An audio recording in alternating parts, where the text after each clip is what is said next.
আমার একটা সুন্নত। কার সুন্নত? আল্লাহ রসুলের সুন্নত।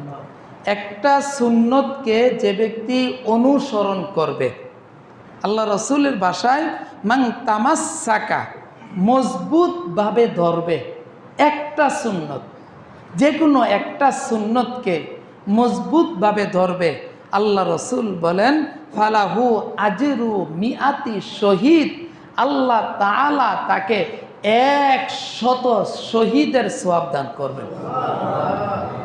কত শহীদ? শহীদ কারা?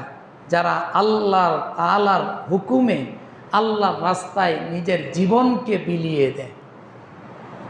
এমন 100 শহীদের সওয়াব আল্লাহ তাআলা দান করবেন একটা সুন্নতকে আঁকড়ে ধরার।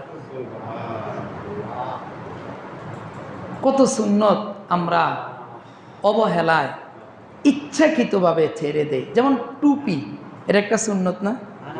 টুপি একটা সুন্নত না? আমরা অথচ এটাকে আধুনিক হতে হতে এতটাই আমরা আধুনিক হয়ে গেছি, আমরা টুপিটা মাথা দিতেই চাই না। মনে করি যে টুপি মাথা দেওয়া হচ্ছে মোল্লা মৌলবীদের কাজ, আমরা কেন মাথা দিব? অথচ এই টুপিটাকে যদি আমি ধারণ করতে পারি, এই সুন্নতটাকে যদি আমি ধারণ করতে পারি, আল্লাহ রসুলের হাদিস যদি মিথ্যা না হয়ে থাকে, 100 শহীদের সওয়াব আল্লাহ তাআলা আমার আপনার আমল নামায় লিখে দিবে।